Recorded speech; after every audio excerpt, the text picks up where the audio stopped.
Pourquoi le budget change absolument toute la stratégie sur Amazon KDP? Si tu m'as un petit peu moins vu ces derniers mois sur YouTube, ce n'est pas un hasard. J'ai pris du recul, tout simplement. J'ai regardé tout ce qu'il se fait aujourd'hui sur Amazon et j'ai fait un constat assez simple. Il y a énormément d'informations. Des vidéos sur les niches, des vidéos sur la publicité, des vidéos sur les couvertures et des vidéos sur l'intelligence artificielle. Et chacun de ces conseils sont très bons s'ils sont pris de façon isolée. Mais le problème, c'est que pris ensemble, ils peuvent potentiellement te créer exactement l'effet inverse. Ils peuvent te créer de la dispersion. Et sur Amazon KDP, la dispersion, c'est probablement la raison numéro 1 pour laquelle beaucoup d'auteurs échouent. Il y a une erreur que je vois constamment. Et cette erreur ne vient ni d'un manque de travail de toi, ni un manque de sérieux. Ni d'un manque de motivation d'ailleurs. Elle vient d'un truc beaucoup plus simple que ça. Beaucoup de personnes appliquent une stratégie qui ne correspond pas à leur budget. Et forcément, ça crée du doute. Si tu travailles sur ton projet le soir en rentrant de ton travail, tu avances certainement sérieusement. Tu regardes donc beaucoup de vidéos, tu testes certainement beaucoup de choses, tu travailles ton titre, mais que malgré tout ça, les résultats ne décollent pas, il est possible que tu appliques simplement une stratégie qui n'est pas adaptée à ta réalité. Et donc, ce n'est pas toi le problème. Ça va être l'incohérence.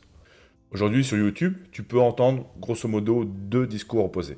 Certains vont te dire, va sur des niches très concurrentielles, il faut penser gros dès le départ, il faut disrupter ton marché.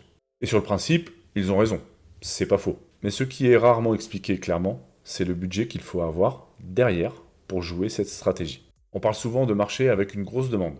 On parle aussi de lancement réussi. Mais on parle beaucoup moins du capital nécessaire pour tenir la bataille. Et ça, tu vois, ça change tout. Prenons un exemple très simple, on va prendre deux extrêmes. Une personne avec 0 € de budget publicitaire et une autre qui a 1 000 € pour lancer et tester son livre. Ces deux personnes-là ne doivent pas viser les mêmes niches. Elles ne doivent pas construire la même stratégie, c'est logique. Si tu as 1 000 € à tester, oui, tu peux te permettre d'attaquer un marché beaucoup plus concurrentiel. Ça, c'est vrai. Tu peux tester, tu peux analyser, tu peux ajuster. Mais si tu as 0 € et que tu copies cette logique, eh bien, tu ne vas rien disrupter du tout. Tu vas tout simplement t'épuiser. Et c'est là que beaucoup de personnes pensent que KDP ne fonctionne pas.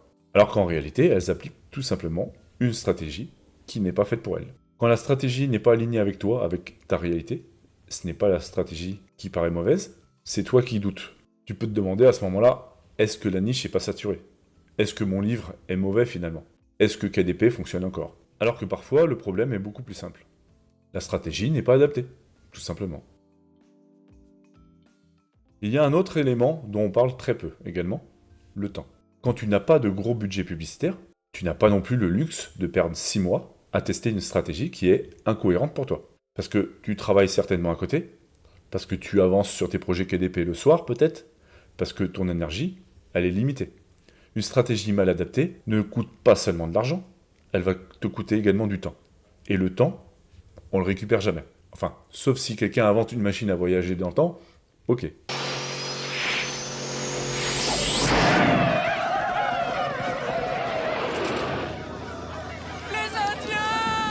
Mais là, tant que ce n'est pas le cas, vaut mieux éviter de perdre 6 mois sur une stratégie qui est incohérente pour toi. Et c'est justement la réflexion que j'ai eue ces derniers mois. Je me suis posé une question toute simple. Comment construire un système qui ne force pas les gens à s'adapter à une méthode, mais plutôt qui adapte la méthode à la réalité de chacun, à son budget, à son niveau réel, et c'est ce qui m'a amené à totalement repenser mon approche. Aujourd'hui, je vais travailler par phase. Tu commences là où tu en es, avec le budget que tu as, et la stratégie s'adapte à ta situation. Pas l'inverse. L'objectif, ce n'est pas de faire un gros coup tout de suite. L'objectif, c'est de construire quelque chose qui soit cohérent. Tu valides, tu structures, tu optimises, puis ensuite, quand c'est le bon moment pour toi, tu accélères. Quand c'est logique. Et c'est cette progression qui permet de construire un catalogue solide sur Amazon dans le temps. Si tu veux comprendre plus en détail comment ça fonctionne, ce système, j'ai préparé un atelier que j'offre. Dans cet atelier, j'explique comment construire un projet KDP cohérent du début jusqu'à la stratégie de développement. Prends quelques minutes pour le regarder et à la fin, si ça résonne vraiment en toi, tu pourras remplir un diagnostic pour voir si cette approche est adaptée réellement à ta situation. Par contre, stop, si tu cherches un hack rapide ou une promesse magique, ça ne sera probablement pas l'approche qui va te convenir. Ici, je te parle de cohérence, je te parle de progression et de construction sur le long terme.